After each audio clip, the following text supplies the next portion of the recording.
vamos dar início. Então, boa tarde a todos. Agradecer aí o tempo, a dedicação aí por estarem nesse momento aí sobre um tema extremamente atual e importante, né? Que a gente ouve em todas as notícias praticamente que a gente está vendo relacionado a pessoas, relacionado à tecnologia, né? Que é a questão da inteligência artificial, né? E o quanto ela está presente aí no nosso dia a dia, né? Então, quem vai estar trazendo essa fala hoje para vocês é a Juliana. A Juliana, ela é Head de Produto da Senior, tá? Então, depois ela vai se apresentar também, especificamente qual é a frente, né, do produto HCM da Senior que ela está responsável, tá? Então, quero fazer alguns combinados aqui para a gente conseguir ser bem produtivo, né? Então, eu vou ficar acompanhando, assim como algumas outras pessoas aqui da Sambo, a gente vai ficar acompanhando o chat. Então, se tiver alguma pergunta, tiver alguma dúvida, a gente vai ter um momento no final, né, para todo mundo poder abrir o microfone, abrir a câmera, fazer a pergunta. Mas caso tenha algo relevante que queira, durante, né, a apresentação, trazer, pode colocar no chat que a gente vai estar olhando. Tá? E aí a gente interrompe ali com a Juliana para poder estar debatendo. Mas vai ter um momento específico ao final que aí a gente consegue ter esse bate-papo aí, tá bom? Então, mais uma vez, agradecer a todos aí. Vou passar a palavra com a Juliana. Então, tenhamos todos aí um bom webinar. Obrigado aí, pessoal. Obrigada, Rafael.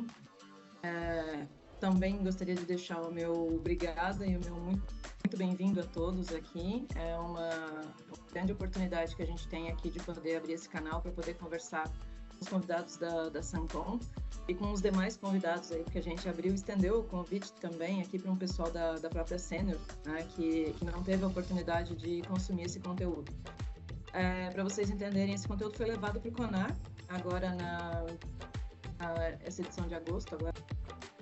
E a nossa abordagem, a forma como a gente quis tratar o tema foi um pouquinho diferente. Até conversei com o Rafael hoje de manhã a respeito disso, quando a gente estava fazendo alinhamento. Não é a TI pela TI, né? Desculpa, IA. Não é IA pela IA, não é simplesmente falar da inteligência artificial, é falar da inteligência artificial como ferramenta e como uma ameaça, talvez, no mercado, como uma possibilidade aí que pode acabar atrapalhando a nossa vida como RH.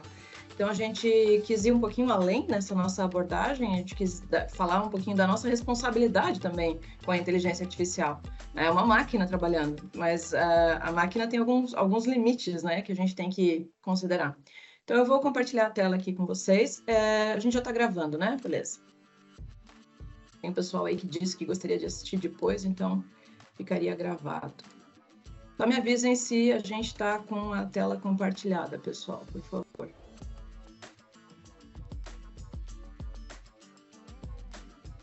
Sim, está ok. Está aparecendo aqui tudo certinho. Perfeito. Vamos lá. Antes de falar um pouquinho de mim, eu só queria deixar uma frase aqui do nosso colega Einstein. Tem uma interrogação ali, porque a gente não tem confirmação, e foi ele mesmo que disse, mas eu escolhi deixar porque eu acho que caberia, tá? Tem vários lugares na internet que atribuem a ele essa frase. Tornou-se chocantemente óbvio que a nossa tecnologia excedeu a nossa humanidade. E ele falou isso há uns 40, 50 anos atrás. Então, esse excedeu, essa camada a mais que a tecnologia passou por cima da humanidade é algo que a gente vem lidando com essa informação há algum tempo. A gente sempre fica naquela véspera, naquela sensação de que parece que agora a tecnologia vai causar um grande problema, tá? Então, será que esse é o momento? Deixa eu falar um pouquinho sobre isso. Será que esse é o momento da gente realmente considerar que a tecnologia vai suplantar, vai passar por cima? Falando um pouquinho... Oi?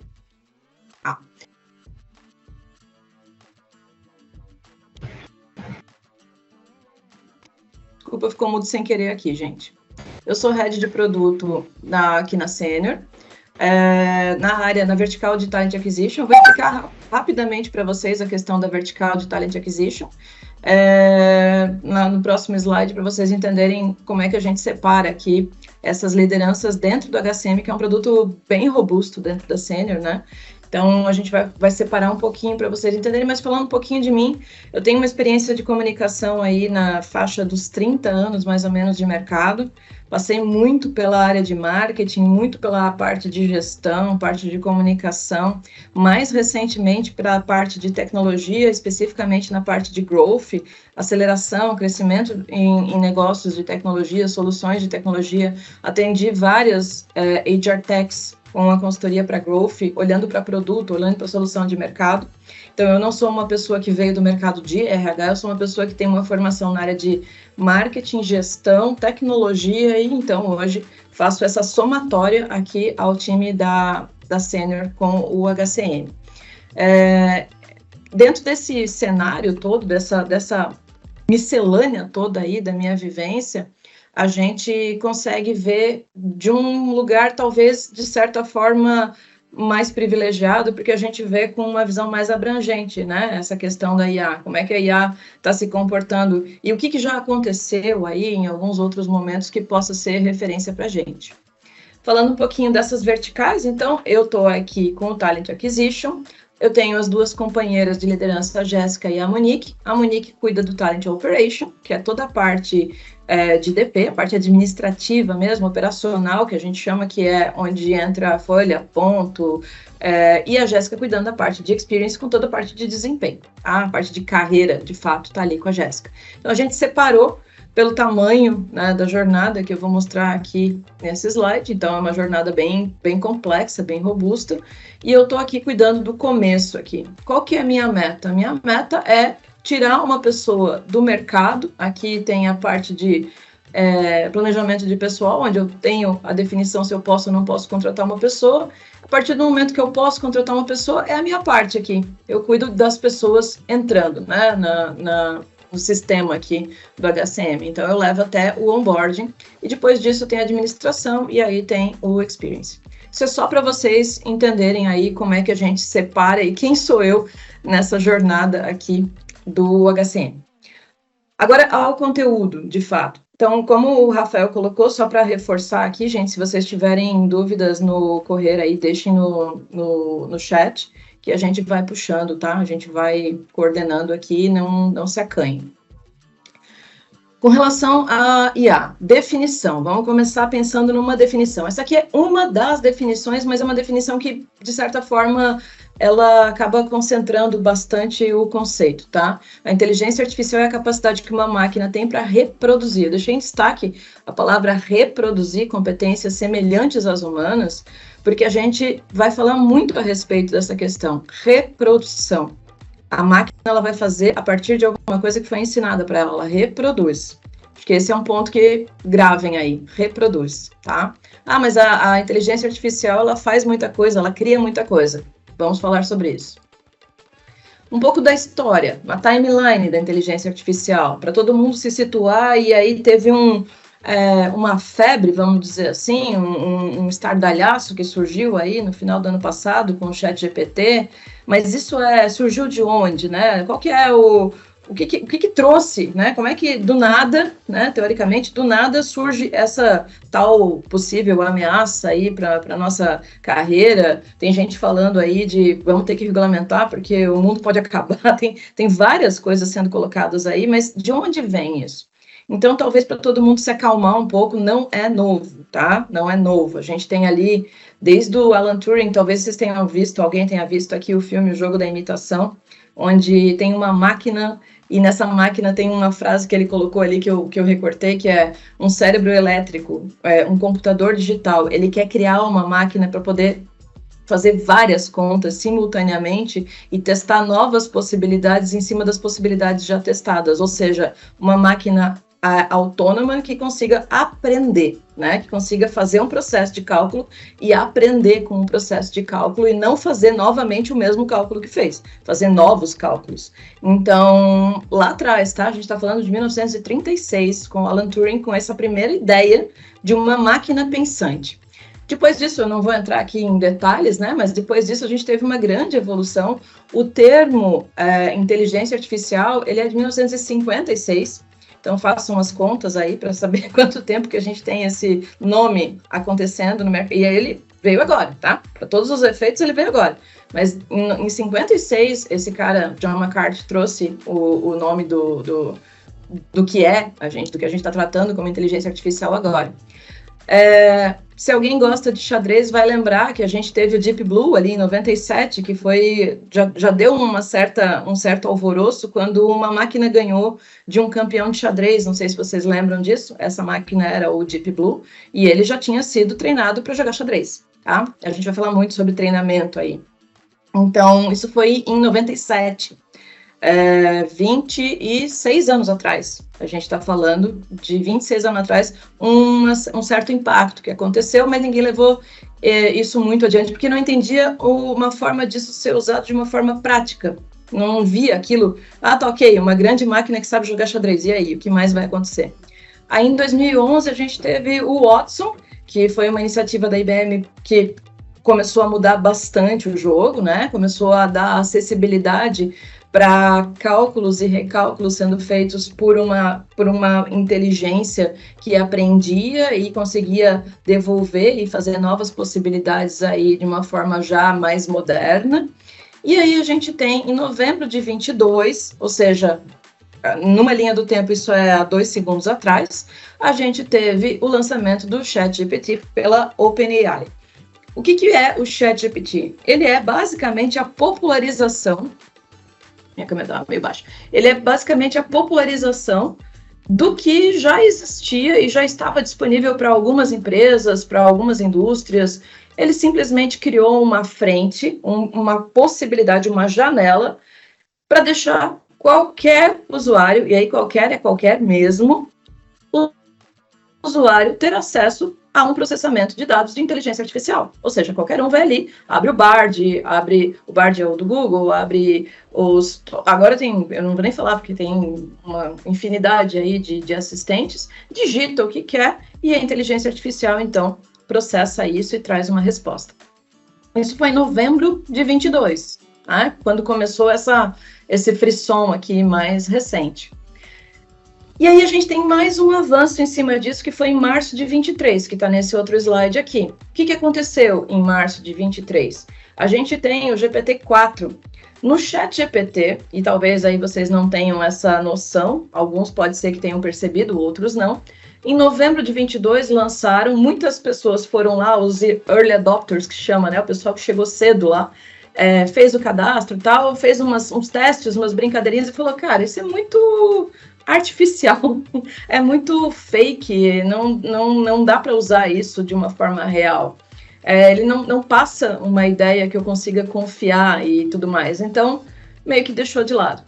De novembro de 22 para março de 23, isso também é nada numa distância de linha do tempo, teve o lançamento do GPT-4. Qual que era a diferença do GPT-4 para o ChatGPT? O GPT-4 era muito mais assertivo nas respostas. E aí, a partir daí, sim, o pessoal disse, opa, a gente tem aí, de fato, alguma coisa que pode ser que entregue para a gente no dia a dia alguma camada de produtividade. Pode falar, se alguém abrir o microfone para falar, pode falar. Ok. Mais uma vez apareceu aqui um conteúdo destacado, uma linha destacada ali, ó. Esse aqui, gente, esse bloco de texto que está aqui embaixo, é a definição do ChatGPT pelo próprio ChatGPT. Né? Eu fiz uma pergunta para ele para perguntar o que ele é, quem que ele é, o que ele faz. E aí tem um trecho que eu destaquei, que é: o robô usa os dados disponíveis na internet para aprender e se aprimorar, mas também pode usar a sua própria imaginação e criatividade para gerar conteúdos originais e inovadores. Aí, nesse ponto, originais e inovadores, eu colocaria um ponto de interrogação. A gente vai falar a respeito disso, tá? E aí, depois eu quero que eu vou colocar bastante conteúdo e eu vou deixar aqui uma possibilidade para vocês também fazerem as conclusões de vocês, tá? Eu vou colocar o meu ponto de vista e vou deixar aí vocês tirarem as conclusões de vocês. Ele diz que usa os dados para aprender, mas que também pode gerar conteúdos originais e inovadores. Vamos ver. Um detalhe que eu não falei, tá? É que, assim, esses conteúdos, os originais, os artigos, eu coloquei sempre um QR Code, tá? Essa apresentação eu deixo ela inteira à disposição para vocês, e tem um grupo no LinkedIn de conteúdos, aí eu libero o grupo para o Rafael passa para todo mundo, pode ser? Que aí vocês podem pegar a apresentação inteira, os conteúdos todos, está tudo num grupo fechado do LinkedIn, que aí eu acho que fica mais fácil, aí se tiver dúvida pode perguntar por lá também. Beleza, então porque tem vários QR Codes desses que aparecem, tá, gente? Não precisa ficar escaneando.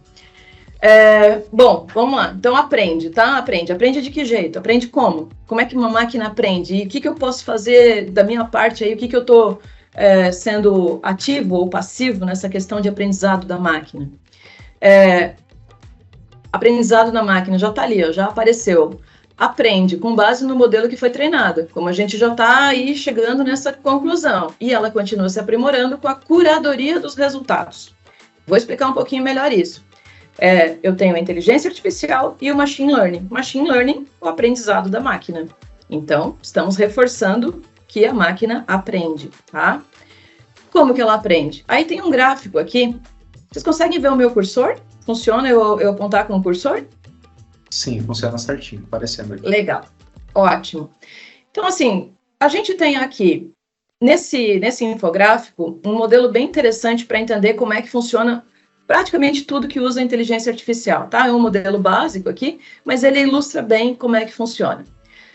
Eu tenho aqui uma etapa de treino e eu tenho uma etapa de uso, tá? Para entenderem aqui onde é que a gente está. Aqui em cima, eu tenho dados que são usados para treinamento. O que é isso? É uma base qualquer. A internet é uma base. É uma pequena base? Não, é uma base gigantesca, mas ela é uma base. Foi usando a base da internet que o ChatGPT treinou a máquina usando o conteúdo até 2021. Então, é esse o conteúdo que o ChatGPT usou. Essa é a base de treinamento. Essa base de treinamento, todo esse conteúdo, ele é abastecido e ele é tratado por um algoritmo. O que esse algoritmo faz? Ele começa a entender como é que esses dados se correlacionam, como é que uma coisa tem a ver com a outra. A partir daí, ele começa a criar modelos. E ele cria esses modelos e ele define, então, o que ele acha que é o correto. Eu vou ilustrar com um exemplo, tá? Vamos usar o exemplo aqui, a questão de treinar a máquina para que ela saiba o que é um cachorro. É isso, ela não sabe, hoje ela está zerada, ela não sabe o que é um cachorro.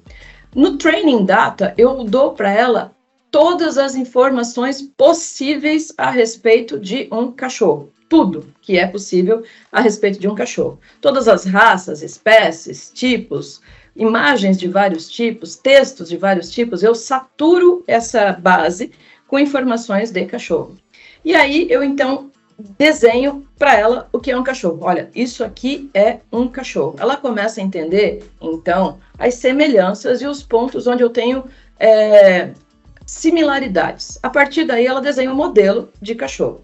Aí eu começo a comparar essa base com outros dados. Por exemplo, eu começo ali a comparar com girafas, eu começo a comparar com elefantes, e aí a máquina começa a dizer, isso é, isso não é, isso aqui é cachorro, isso não é cachorro.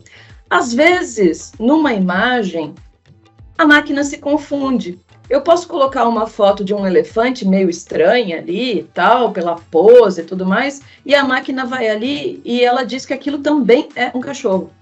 E aí ela começa a contaminar o modelo dela. A partir do momento que começa a aparecer outras imagens meio estranhas de elefantes, ela começa a fazer uma coisa meio híbrida ali entre cachorros e elefantes, ela começa a contaminar. A palavra é exatamente essa. Ela enviesa o modelo dela. Ela suja o modelo dela. Porque ela começa a entender que cachorro é tudo aquilo, mas também é aquilo. E ela começa a criar uma certa confusão nesse modelo, nesse desenho do que é cachorro para ela. Aí é justamente nesse ponto onde entra a curadoria, onde entra uma etapa importante, que é ir lá, olhar o dado e falar assim, eita, não, isso aqui é uma foto de elefante, isso aqui não é cachorro, não, tira isso daqui, porque isso aqui vai complicar a minha informação. Então eu começo a olhar o que ela está lendo e o que ela está comparando e apareceu uma resposta estranha. Por que ela deu essa resposta estranha? Olha lá o que ela comparou, banana com laranja. Não, eu vou lá e separo uma coisa, separo. Curadoria. Eu consigo olhar para onde ela está olhando os dados e entender que a resposta está vindo porque ela está olhando para uma fonte ok. A fonte está certa. A base está ok, a base está certa. Aonde tem um problema aí? No enviesamento, aí trazendo para um cenário real, acontecem muitas coisas que elas podem escapar, podem fugir desse nosso controle. Por exemplo, podem fugir do nosso controle questões morais, questões religiosas, questões éticas, dentro de um cenário maior. Por isso que, quando eu libero um chat GPT, por exemplo, eu tenho que tomar muito cuidado, e vocês já devem ter visto aí umas brincadeiras, uns memes na internet, dizendo como é que faz para burlar a segurança do chat GPT para conseguir uma lista, por exemplo, de filmes piratas. O brasileiro, ele consegue fazer isso, né? Ele consegue dar um jeito de fazer a coisa dar uma volta, né? Mas é porque foi treinado para, opa, peraí, lista de sites com filmes piratas eu não posso liberar. Eu posso fazer muita coisa, mas isso eu não posso liberar. Então, tem uma curadoria, eu tenho um pessoal ali selecionando o que pode, o que não pode, o que faz parte, o que não faz parte da entrega, né? Do que é uma entrega viável. Então, assim, eu tenho aí um modelo, vamos dizer que eu tenho um modelo ok, eu tenho um modelo legal, eu consigo, em algum momento, fechar esse modelo e dizer, pronto, está resolvido. Agora a inteligência artificial está redonda, pode demitir todo mundo, agora é só botar um negócio lá para rodar e está feito. Não se eu quiser atualizar. Então, se eu quiser atualizar essa base de dados, se eu quiser manter essa base sempre trazendo a coisa mais recente, eu tenho que manter ela abastecida com dados, eu tenho que manter uma curadoria para continuar cuidando desses dados. Se eu paro a base, fecho o pacote de dados, digo, é isso, treina com isso e deu, ele vai aprender com aquilo que deu e ok, eu não tenho um viés de contaminação. Se eu colocar um curador para cuidar desse conteúdo e esse curador, ele quiser colocar um dado ali que contamina, ele pode fazer, mas pela base, não. Pela base é aquilo que ela vai usar para aprender e pronto. Então, se eu estiver trabalhando num dado, ou seja, né, eu vou estar evoluindo, eu tenho sim uma possibilidade de ter contaminações aqui. Então, vamos agora para a aplicação real. Vamos falar aí de um chat GPT da vida. Eu vou botar um novo dado aqui. Eu vou pedir para que ele pegue esse novo dado aqui e busque do modelo que ele tem alguma coisa que me dê algo novo. Então, eu vou pedir para que ele crie, aqui eu vou usar esse computadorzinho azul aqui como input, eu vou dizer assim, cria para mim aí uma imagem de um cachorro verde com orelhas laranjas. Ele já tem as informações, ele já sabe o que é um cachorro, ele sabe o que é o verde, ele sabe o que é a orelha, ele sabe o que é laranja, ele vai lá e cria com base no que ele tem de modelo, e ele me entrega, né? Processa isso aqui e me entrega. Pronto.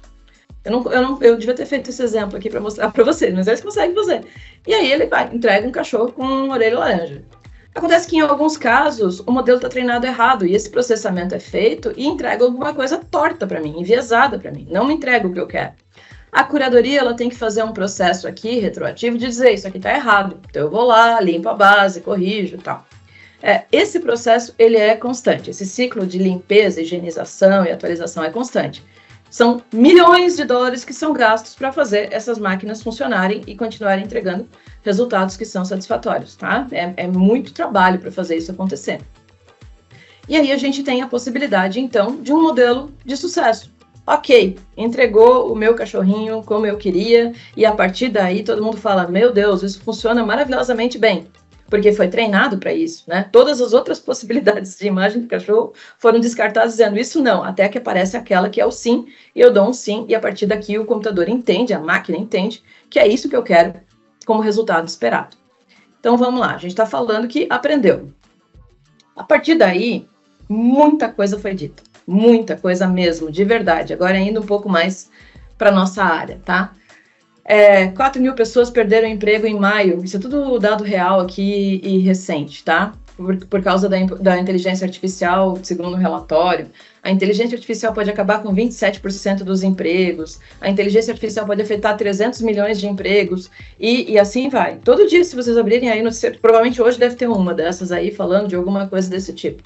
O que eu fiz? Eu fui buscar um pouco mais de informação a respeito disso, dessas possibilidades com quem há muito tempo trabalha com projeções, com possibilidades, com cenários de mercado, analisa, a gente teve aí o bug do milênio, aí quem é um pouquinho da minha idade aí lembra que todo acabar tudo, então as pessoas aprenderam um pouquinho, né? Com tanta catástrofe e cenários de fim de mundo que foram colocados, a gente aprendeu um pouquinho a olhar para frente e analisar a realidade, o que é possível, o que não é. Então, eu vou trazer aqui para vocês, deixa eu até olhar o tempo aqui para Tá, 12,5, beleza. Eu vou trazer para vocês aqui alguns dados, alguns números só. Esse daqui é do Fórum Econômico Mundial. Eu acho bem interessante esse, é recente. E o que eu guardaria dessa tela inteira aqui? A gente vai ter uma substituição e um entendimento de que praticamente metade da nossa mão de obra vai precisar de novos treinamentos até 2025. Eu acho que do todo aqui pode guardar isso, tá? Metade da minha mão de obra vai precisar de um treinamento até 2025. Em que sentido?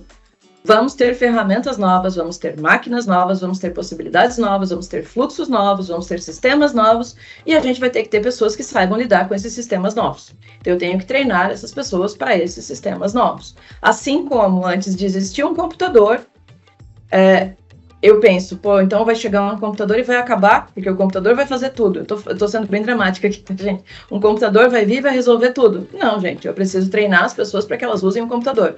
A gente está começando a tratar aqui da inteligência artificial como uma ferramenta, como uma possibilidade de ferramenta. Tá? Então, eu vou precisar treinar.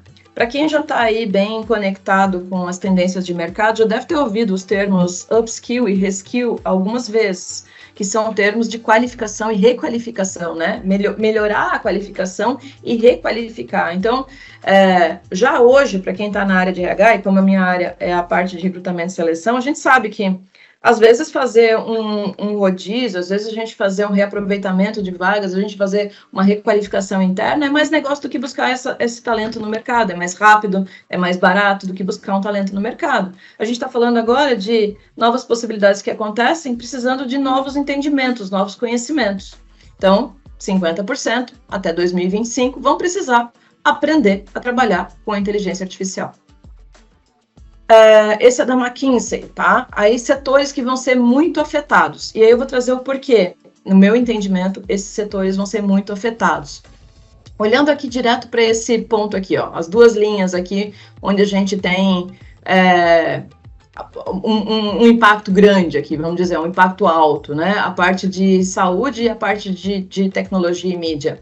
Por quê? Porque eu tenho muito conteúdo à disposição. Eu vou usar o exemplo aqui de um neurocirurgião, por exemplo. Hoje, um neurocirurgião, por mais atualizado que ele seja, por mais competente que ele seja, ele não consegue ter uma capacidade de processamento igual ao de uma máquina que vai comparar todos os estudos que estão sendo feitos na área de neurocirurgia, isso que eu não entendo nada para poder ser mais específica, mas sei lá, a neurocirurgia do lobo frontal, que estão acontecendo hoje, nesse momento, todas as conferências, todos os seminários, todas as publicações, todos os artigos, por mais competente que esse neurocirurgião seja, ele não tem a capacidade de ler tudo isso e processar tudo isso com a velocidade que uma máquina tem. Então, para eu conseguir chegar a algumas conclusões com base em estudos, por exemplo, a área de saúde é uma que vai ser muito impactada. Ela vai ter uma necessidade muito grande de usar a ferramenta a seu favor, senão a gente vai ter pessoas obsoletas, que vão estar dizendo, no congresso que eu fui ano passado, no seminário que eu assisti, não, gente, são coisas que estão acontecendo hoje, né, são resultados que eu estou comparando A com B, com C, com D, aliás, nesse aspecto, a inteligência artificial é muito boa, ela compara muito bem as coisas, né, eu dou dados para ela comparar, ela compara muito bem, então eu vou ficar obsoleto. Na parte de tecnologia e mídia, também são dados, eu tenho uma inundação de dados de tecnologia e mídia dentro da internet, que é onde essas máquinas estão sendo treinadas. Eu vou usar um exemplo aqui, por exemplo, um post de um blog que fala sobre turismo na Turquia. E aí foi um primeiro ponto já que apareceu aí, já tem muito produtor de conteúdo que está preocupado com a carreira. Quantos posts deve existir hoje na internet com vários idiomas diferentes, com várias abordagens diferentes a respeito de turismo na Turquia, por exemplo? Então, a geração de conteúdo, para que eu peça para a máquina me gerar um conteúdo que fale a respeito do turismo na Turquia, abordando aspectos de gastronomia, de hospedagem, não sei o quê, a máquina vai ser infinitamente mais competente, porque ela vai fazer uma varredura de vários conteúdos que estão lá e vai compilar isso e vai me entregar um conteúdo excelente. Quanto tempo vai demorar para um produtor de conteúdo, por mais competente que ele seja, para que ele faça a mesma curadoria, vamos chamar assim, né, desses conteúdos, e que chegue a uma conclusão e escreva um texto coerente, né, com a entrega que é esperada. Então, aí a gente tem pontos onde a gente vai percebendo que, opa, aí eu já sei que as coisas vão pesar. Nesses pontos, as coisas vão pesar. Eu estou trazendo só alguns aspectos aqui, tá, gente? Eu trouxe a questão do conteúdo, a questão da medicina, para ilustrar aqui esses dois pontos aqui que a gente já sabe que vão impactar mais. Avançando, a gente tem um estudo do Gartner. Nesse estudo do Gartner, é bem interessante, porque ele diz que a gente tem aqui, ó, nesse aqui, ó, um saldo positivo de meio bilhão de empregos humanos. Esse é o Gartner. Ele está dizendo que até 2033 a gente vai ter um saldo positivo de meio bilhão de empregos humanos. Aí ele diz que até 2025, 30% da comunicação do marketing será gerada sinteticamente. Eu acho que nem vai... Eu aposto em mais, tá? Se eu tivesse que botar minhas fichinhas aqui, eu ia dizer que é menos tempo e mais que 30% aqui. Ele diz também que até 2025 as empresas terão a liderança...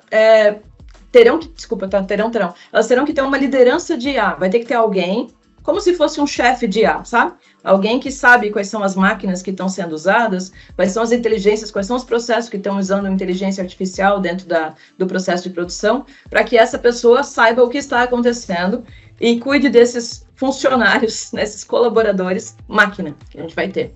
E aí, ele fecha dizendo que até 2026, apesar de todos os avanços em IA, o impacto na força de trabalho global ainda vai ser neutro.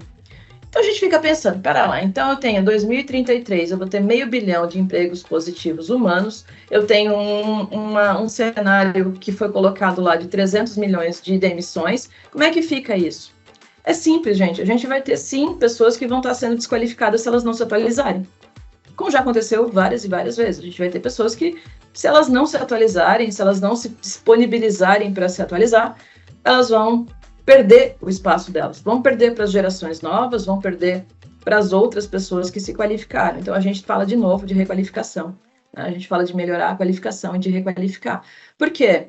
Vão ter sistemas e máquinas que vão substituir totalmente a mão de obra humana? Sim, graças a Deus vai. Mas então a gente não precisa mais de gerador de conteúdo, a gente precisa de curador de conteúdo. A gente precisa que a pessoa suba um nível, a gente precisa que ela consiga fazer mais do que simplesmente gerar o conteúdo. A gente precisa que ela pense estrategicamente nesse conteúdo. É esse conteúdo mesmo que faz sentido eu publicar para esse ou aquela estratégia, né? Então eu quero que essa pessoa suba um nível. Eu vou tirar a mão de obra do operacional, em vários casos ali, e subo ela para o nível tático, subo ela para o nível estratégico, o que é excelente. Deixa a mão de obra burocrática, a parte operacional, para uma máquina fazer. E capacita a cabeça humana, as mãos humanas, para que façam coisas mais interessantes, que usem o tempo de uma forma mais produtiva e, se possível, que descansem mais, né? Que não tenham a necessidade de trabalhar aí 24/7 em alguns casos, em alguns ofícios aí, mas com uma demanda muito alta de trabalhos extremamente burocráticos e repetitivos. A gente está em 2023 e a gente tem ainda gente... Eu vou usar um termo que pode ser até pejorativo, mas literalmente batendo prego, né, em processos dos mais variados possíveis, e a gente pensa, mas precisa fazer isso? Não tem uma máquina que faz isso melhor? Então é por aí, no caminho do Gartner é por aí. Então a gente vai ter a necessidade de pessoas que pensem, né, não tanto braçal, mas mais na parte intelectual. Aí eu vou falar um pouquinho a respeito da questão do enviesamento, e aí eu falo a respeito do chefe das máquinas, que é o meu ponto aí. O chefe das máquinas. Quem é que sabe o que está acontecendo? Quem é que cuida do que está acontecendo? Então, a gente tem... esse livro é legal, do Inteligência Artificial, do Stuart Russell. Ele fala que... Cuidem muito. Ele é o cara que trabalhou aí tá aqui em cima, é pesquisador de Berkeley. E ele é um dos caras que fala, cuida da inteligência artificial, ela já está tomando conta da nossa vida, e existe uma alienação aqui,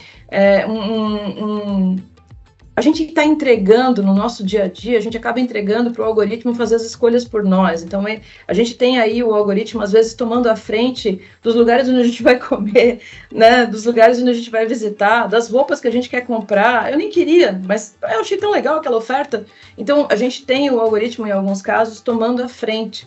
eu saí agora para almoçar e eu comentei com uma colega aqui, eu disse que durante a pandemia, a gente estava lá no isolamento, tinha um pouco de tempo, bastante de tempo livre, e as redes sociais elas acabaram fazendo um papel de companhia, terapia, instrução. As redes sociais elas viraram um pouco de tudo. E eu, particularmente, usei o meu tempo para treinar os algoritmos que trabalham para mim. Então, eu fui lá e comecei a limpar todos os algoritmos e comecei a deletar tudo que não me interessava, tudo que não me fazia bem de algum jeito, e, pelo contrário, comecei a treinar o algoritmo para me trazer mais do que eu gostava de ver, mais do que eu queria ver. Então, eu comecei a bloquear, comecei a denunciar, tudo que eu achava que era ruim, eu comecei a limpar. A máquina aprendeu com a minha curadoria. Eu fui lá e fui limpando o que eu não queria ver, e eu fui criando um ambiente saudável. Então, muita gente me diz hoje, nossa, mas não, eu entro lá, eu entro lá e eu acabo ficando ruim. Tem que treinar. Você tem que fazer o seu papel de curador. Você tem que ir lá bloquear, excluir, cancelar, denunciar. Você começa a tirar e a máquina começa a entender que aquilo não te interessa. A máquina tem um objetivo, no caso das redes sociais. Ela quer fazer com que você fique mais tempo ali, porque mais tempo de tela é mais tempo de consumo. Né? Então, quanto mais tempo você está ali conectado, mais engajado, mais você está com a possibilidade de consumir, mais eu consigo vender alguma coisa para você ali dentro. Então, se tem esse objetivo de venda, pelo menos me venda alguma coisa que eu quero. No meu caso, me venda cursos, me venda palestras, me venda retiros, me venda coisa que me interessa, né? Se vai vender, que venda alguma coisa que seja produtiva, que eu esteja buscando, inclusive, né? Então, tem que saber usar, né? Tem que tomar bastante cuidado. Eu vou usar mais um exemplo aqui. Eu fui esses dias, faz um tempo já, fui investigar o TikTok. Algumas denúncias que surgiram ali, eu fui investigar o TikTok. Ele é um ambiente extremamente tóxico. Então, quem tem aí crianças que usam TikTok, crianças, adolescentes, jovens que usam TikTok, tomem cuidado. É um algoritmo muito violento no sentido de aprender muito rápido e mostrar muito rápido aquilo que gera muito engajamento. Só que nem sempre é bom o que ele gera, o que ele mostra de conteúdo. Nem sempre é positivo o que ele mostra de conteúdo. Ele mostra o que gera engajamento. Nem sempre é positivo. Então, tomem cuidado com os algoritmos que funcionam muito bem. Eles podem acabar sendo muito perigosos. E aí a gente tem um cenário aí, quem pode ter assistido o Dilema das Redes pode ter visto isso aí falado pela fala de quem criou, inclusive, alguns desses algoritmos. Eu acho que tem um ponto aqui, reconhecimento facial erra de novo e acusa inocente. Por que acontece isso? Discriminação algorítmica, origens, conceitos... Isso aqui é um estudo interessante. O reconhecimento facial errou porque ele foi treinado com base em alguns traços de rosto. Vamos lá. Caucasianos, né? Brancos, étnicos, cabelo claro, traço do rosto, proporções, desenho, formato de nariz, formato de olho, milhões e milhões e milhões de rostos, de faces ocidentais treinadas. Aí eu pego essa inteligência artificial e mando ela ir lá e fazer um reconhecimento facial no Oriente. Não tem mais o mesmo padrão. Então, vão acontecer vieses aqui sérios de discriminação, porque no final do dia isso é uma discriminação. Não reconheceu a pessoa assim, não reconheceu a pessoa assado, não reconheceu a pessoa assado, porque foi treinado com um viés. E nem sempre existe uma maldade nesse viés. É o acervo. Então, assim, vai funcionar muito bem quando o acervo de dados for muito bom. Então, pode ser que em algum momento a gente chegue no perfeito, ideal, talvez a gente vai conseguir chegar no muito bom, quando a gente tiver muito dado de treinamento ali, abastecendo essa máquina e uma curadoria muito boa sendo feita. Isso é um cenário hipotético aqui, tá? Tem muita coisa que pode acontecer nesse caminho. E aí tem a questão que eu trago, que a gente tem vieses, a gente tem o ser humano nesse processo. O próprio ser humano no processo, ele pode ser um viés, né? O que ele quer naquele momento, como é que tá... Vou usar um exemplo aqui usando uma rede social. Se num dia eu tô legal, eu vou acabar dando like, curtidas em um tipo de conteúdo, no outro dia eu vou dar like, curtida em outro tipo de conteúdo. Então, o meu direcionamento pessoal acaba também enviesando. Se eu uso uma ferramenta de IA no meu trabalho, eu posso fazer algumas escolhas na ferramenta de IA que vai acabar dizendo para a máquina que é isso que eu gosto. Naquele dia eu estava gostando daquilo. Não necessariamente aquilo que eu acho que é o ideal mesmo. Então, eu tenho que ter aí um cuidado para poder sempre ficar olhando para o resultado que a máquina está trazendo e dizendo, opa, eu acho que deu uma enviesada. Essa palavra é muito própria, eu acho que deu uma enviesada aqui, acho que não é bem esse resultado. Sabendo que é uma máquina que está por trás entregando esses resultados. Então, o julgamento humano ainda é necessário para garantir que a tomada de decisão seja imparcial. Essa imparcialidade é muito importante. Talvez a gente tenha aí futuramente, sei lá, um júri, uma forma de poder julgar se aquilo é parcial ou não é parcial. Tem algumas discussões bem interessantes acontecendo hoje a respeito disso, né? Para onde a gente olha, então? E caminhando agora mais para a parte final. Para onde a gente olha? O que a gente tem que tomar cuidado aí para mapear? A gente tem que focar nas habilidades que a máquina não tem. Tá? A gente tem aí uma lista do Fórum Econômico de tudo que... para onde a gente tem que mirar o nosso desenvolvimento, de competência nossa, e para onde que a gente tem que pensar quando a gente quer pensar em desenvolvimento de times, de equipes, e pensar lá na frente o que eu vou precisar.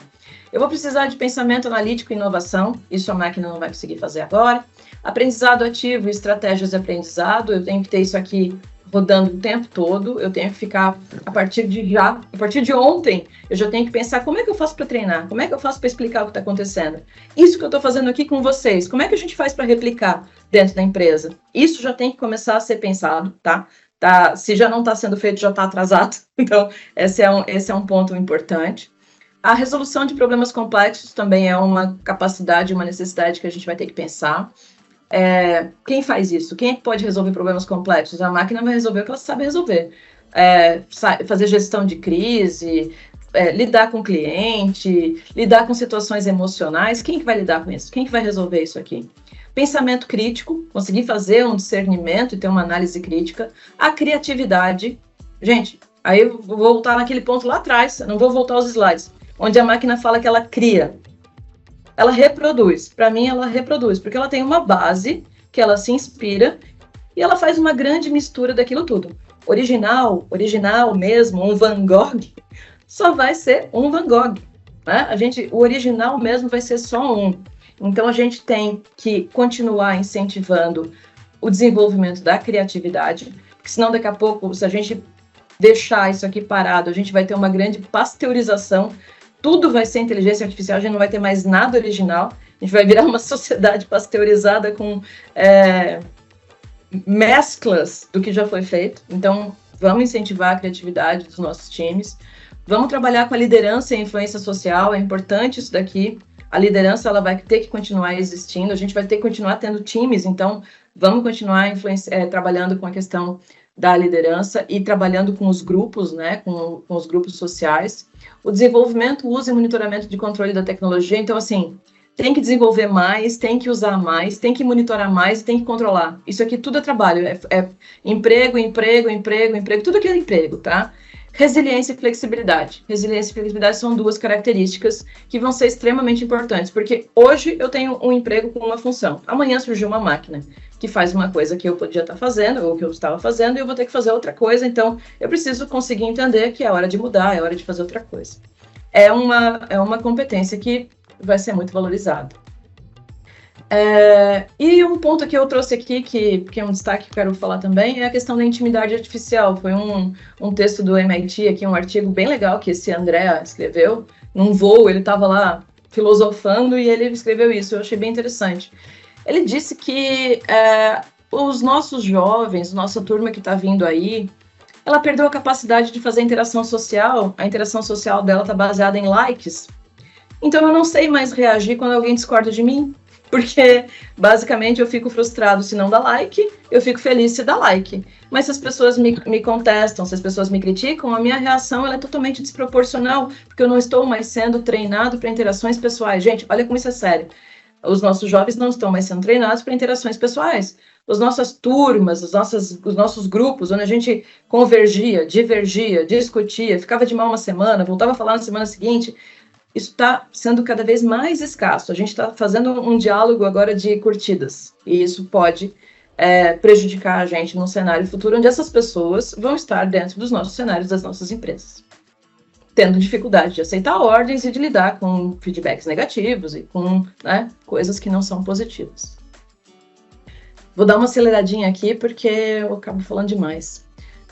Esse aqui é um estudo do LinkedIn, de agora, recente, tá? Então ele está falando um pouquinho de de skill first, que é essa questão de olhar para a habilidade, olhar para o talento antes de olhar para as questões das experiências, até porque por uma inundação de conteúdos e por uma facilidade muito grande. Quem é do meu tempo lembra de que a gente ia para a biblioteca e procurava na Barça um conteúdo de pesquisa, e aí hoje o meu filho, ele procurou no Google, e os que estão nascendo agora, né, o meu sobrinho que vai nascer agora, ele vai perguntar para um assistente, e vai dizer, o assistente vai responder para ele, o que você quer? Você quer o timeline? Você quer um vídeo? Você quer uma foto? Ele vai entregar tudo já processado, mastigado. Então, enquanto a gente ia lá e procurava na Barça, o meu filho aprendeu a procurar no Google, e ele próprio tem que fazer a curadoria, olhando lá quantas páginas a gente olha, 3, 4 páginas de link do Google para a gente poder tirar a nossa conclusão, fazer o nosso TCC, a gente olha lá vários links. Agora a gente vai ter uma geração chegando que sabe já usar a inteligência artificial nativamente, tá? Eles sabem fazer isso já de berço. Então, a gente está falando aqui de derrubar algumas barreiras de experiências. Ah, mas aonde você trabalhou? Talvez isso não seja mais muito relevante. É o que você sabe fazer, quais são as suas competências, quais são as suas habilidades. Deixo ali naquele slide que eu passei, algumas: criatividade, flexibilidade, resiliência, que vão ser bem importantes. O que a gente tem que ter em mente, então? A máquina é como se fosse uma criança, ela aprende por repetição, ela precisa que um tutor ensine, e se o tutor ensinar besteira, pode aprender besteira. Ela reconhece algo porque viu milhões de padrões que se repetem, então ela reconhece aquilo porque ela aprendeu. Se uma entrega errada não for corrigida, a máquina entenderá que aquela também é uma entrega certa, e a partir daí ela começa a contaminar e começa a dizer que aquilo tudo que está vindo adiante é também certo. O universo de dados analisados constrói modelo, com quanto mais dados curados, limpos, filtrados, e quanto maior a variedade dos dados, maior a assertividade dessas entregas. Ela não tem um viés moral, ela é amoral, então ela não julga, ela entrega o que ela consegue compilar e curar de dados. Então, se a gente tiver uma base extremamente preconceituosa de algum tipo de assunto, ela vai trazer um conteúdo que basicamente foi curado em cima de conteúdos preconceituosos.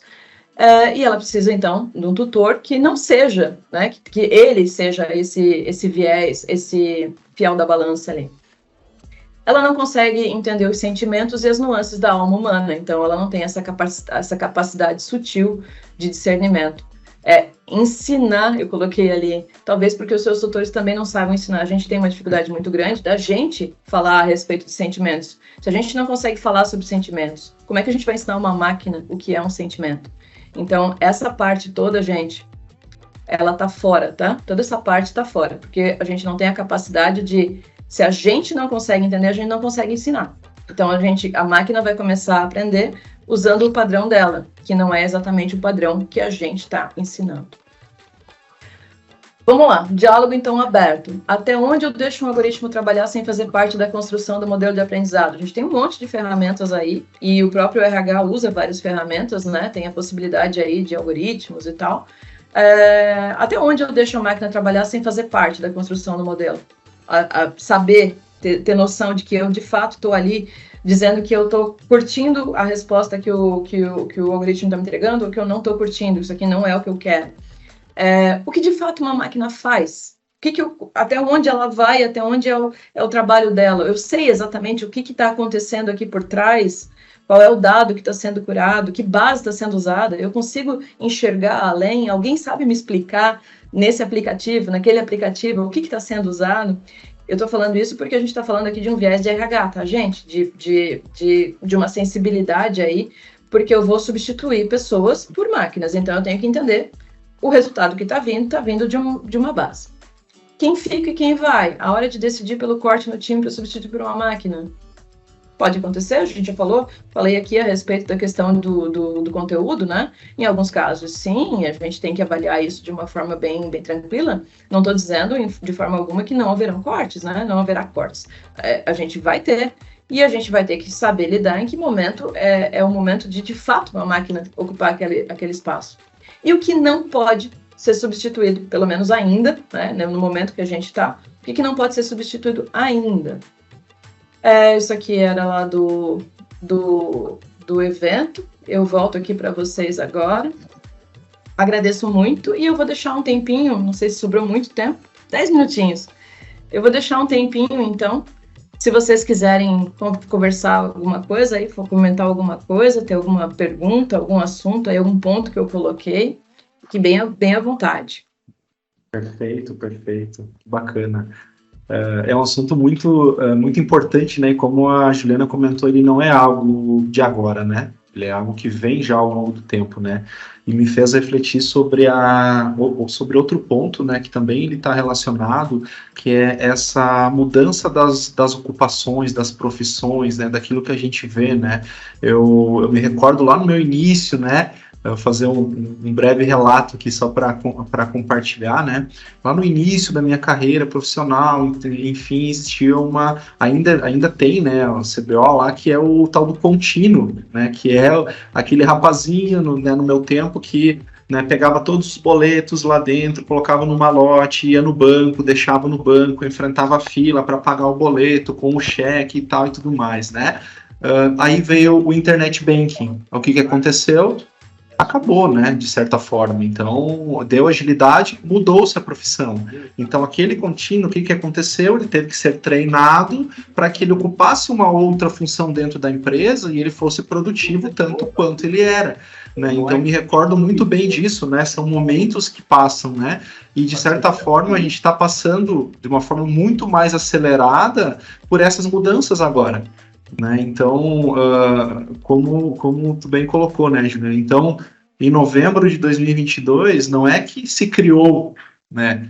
Só potencializou e foi liberado para que todo mundo tivesse acesso, né? A tal da experiência com a inteligência artificial através da ChatGPT. Né? Então, eu vejo que essas mudanças, né, dessas ocupações, dessas profissões, elas vão fazer com que a gente olhe de uma certa forma diferente para as pessoas. E as pessoas também, protagonistas, cada uma da sua carreira, olhe também para dentro e olhe para fora e entenda aonde que eu tenho oportunidade, aonde que eu posso me desenvolver para que, de fato, eu consiga trabalhar conjunto com essas tecnologias, conjunto com essas máquinas, né, para que eu extraia um resultado cada vez mais efetivo para a empresa que eu estou trabalhando, ou para a minha empresa, ou para o meu trabalho, seja pessoal, enfim, né. Então, acho que isso também é algo muito interessante aí, que nos traz uma imensidão, né, de possibilidades, né. Eu só vou complementar aí que dentro desses textos aí que eu li, um deles falava a respeito do surgimento da energia elétrica. As ruas eram iluminadas com era com, como é que chama? Candeias, é com fogo, tinha que acender e apagar. Né? Quando escurecia, alguém acendia, e quando clareava, alguém ia lá e apagava. Né? E se acabava o querosene, tinha que ir lá e colocar mais. E era uma profissão que todas as cidades tinham, todas as ruas tinham, e aí falaram, meu Deus, a eletricidade vai acabar com isso tudo, e agora? O que esse povo todo vai fazer? O que a gente vai fazer? Então, é bem difícil a gente imaginar agora um cenário onde a gente consiga frear o processo, né, do que já está posto, do que já está colocado. A gente tem que estar preparado para lidar com ele. Ele vai chegar, ele vai surgir, ele já está aqui, a gente já está usando. Como a gente colocou ali na timeline, né, não é recente, não é de agora.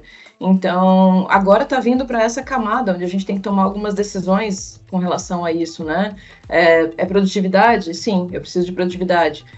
O meu negócio precisa, os meus clientes precisam, a minha margem de lucro está atrelada a isso e tudo mais. Mas eu acho que é uma reflexão interessante. Acho que eu deixar aí, tem 72 pessoas na sala, 71 talvez fiquem pensando a respeito de algumas possibilidades aí. Com toda certeza, né? Pessoal, se alguém quiser, né, contribuir também, quiser fazer alguma pergunta, né, fiquem bem à vontade também. Acho que o momento é esse, né? Conteúdo muito rico, bem interessante aí, que nos traz várias reflexões, né? Olha, eu fico assim, a minha cabeça faz um boom quando a gente começa a falar sobre essas coisas, né? E eu penso, eu sinto, porque a gente tá numa geração, né? A gente nasceu ali, não tinha internet, e aí depois começou a se criar esse monte de coisa, e o processo, né, como foi muito bem falado, o processo de transformação foi muito acelerado. E eu vejo que a maior dificuldade para mim nisso tudo não está nem em aprender a lidar, desenvolver as minhas habilidades para lidar com as novas tecnologias, mas lidar com esse conflito geracional que a gente está vivendo, né? Que já é realidade nas empresas, porque daí a gente está pensando, a gente está olhando para isso, está olhando e diz assim, não, o que a máquina faz? O que a máquina faz, né, que ela pode fazer sozinha, quais são as habilidades que eu tenho que aprender, e aí dessa geração que o like, que é importante, talvez eles não reconheçam que essas habilidades que a gente considera importantes para eles também, daqui a pouco já nem são mais. E a gente vai lidar com essa geração ainda, né, no trabalho. Para mim, a maior dificuldade, o que é mais assustador, é esse. Tem uma outra palestra...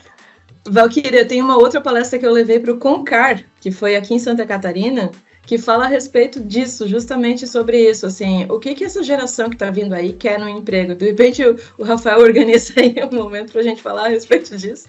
Tem alguns outros pontos interessantes aí, que é bem isso mesmo, tá bem certo, assim, é entender como é que que aí eu falei um pouquinho mais de talent acquisition, né, esse pedaço da jornada ali.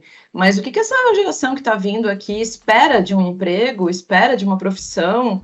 As faculdades estão entregando o quê, né? Como é que elas estão preparando esse profissional para o mercado? É a faculdade que vai preparar? E se não é a faculdade, é quem? Os cursos técnicos, eles vão preparar até onde? Até quanto, né? O quanto vai ser a responsabilidade aí? Agora eu vou largar uma pesada. O quanto vai ser a responsabilidade, nossa, das empresas fazer essa formação? Porque se ela não está na base, se ela não está na faculdade, ela está onde? Ela está com a gente. E aí a gente está falando de um ecossistema de empresas que estão formando, desculpa, mas é a minha área. Se deixar, eu falo o resto da tarde inteira. A gente está falando, então, de um fomento de capacitação de pessoas que vão estar circulando dentro de um ecossistema capacitado, entende? Eu faço uma parte da capacitação, de repente essa pessoa não me atende mais, eu coloco no mercado, outra empresa faz mais uma parte dessa capacitação e a gente vai capacitando essas pessoas. E o mercado vai ficando capacitado. Esperar que essa pessoa chegue pronta é realmente uma questão cada vez mais difícil. Mas esse é um conteúdo para uma outra palestra. E ainda tem o desafio nisso tudo, né? Falando bem do talent acquisition, né? Porque também o que é interessante para a gente, como que a gente atrai também esses novos profissionais? Porque a gente está cada vez mais com essa dificuldade de contratação, e aí tem essa mudança de mindset também, que às vezes não é importante o que eu vou adquirir, mas a trajetória, como eu vou chegar até lá. E aí a gente está com esse conflito aí, né? De interesses, de propósito, e que aí a gente está encontrando essas dificuldades, e a gente ainda, eu penso que a gente ainda é uma geração da resistência, né, porque ainda é um pouco assustador o assunto para a gente, e aquilo que a gente tem um pouco de medo, a gente freia. Então, E aí a gente vamos colocar camadas, a gente coloca diversidade, coloca inclusão, a gente vai colocando camadas, aí o assunto vai ficando cada vez mais complexo. Exato, não é bacana isso, eu gosto também de separar um pouquinho, a gente fala muito, né, isso já de bastante tempo, né, em reter, né, mas eu já olho de uma forma um pouco diferente, né, a gente vê muito disso agora, né, tirar o re, né, e eu ter, né, como eu crio um ambiente que a pessoa queira estar ali na empresa, e não eu criar meios ou criar formas para que eu segure ela, né, porque hoje você não segura mais ninguém, hoje você não retém mais ninguém, hoje você cria ambientes, né, que a pessoa queira estar ali, que ela queira construir e caminhar junto com a empresa, que ela consiga se desenvolver, exato, é o engajar, né, como eu crio esses ambientes, né, acho que esse é um ponto também que ele é bem importante, né, para a gente começar a virar um pouquinho essa chave, né, de que, o que eu vou criar, talvez, na cabeça, né, das pessoas, o que eu vou criar de benefício para essa pessoa querer ficar na empresa? Não, tem que pensar o que eu vou criar de benefícios para que ela queira entrar na minha empresa e ela não tenha a vontade de sair por um tempo, né, ela queira crescer ali dentro, eu mantenha ela engajada com o propósito da empresa, né. A gente começa a falar um pouquinho de carreira, né, Rafael? A gente começa a mostrar, de fato, o interesse pela carreira da pessoa. Não é o que ela pode fazer para mim, para o meu processo produtivo, é pela carreira dela, o quanto eu consigo ajudá-la no processo da carreira dela. É bem interessante esse assunto também.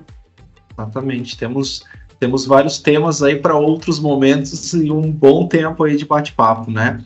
Mas, pessoal, estamos nos encaminhando aí para o final, né? Então, se alguém quiser fazer mais alguma consideração, a gente teve aqui no chat aqui a mensagem do Luciano, né? Então, parabenizando aí, né, o assunto, né, o tema bastante importante, aí o domínio, né, da Juliana no assunto, né, e para a gente também promover mais eventos como esse. Tínhamos um comentário aqui do David também, né, trazendo a substituição de pessoas por máquinas é fato que vai acontecer, mas o quanto a nova geração e até nós mesmos estamos nos preparando para que para que não sejamos substituídos por essas máquinas, né? Então é bem no encontro do que foi falado, né? Aqui também o Gabriel comentou, né? A máquina jamais fará o julgamento pelo bom senso, seguirá apenas parâmetros cognitivo, de humano, máquina evolui diferente, exatamente, é isso que foi que foi trazido também, né? Existem muitas coisas que a máquina não vai fazer pelas pessoas, né? Não vai fazer.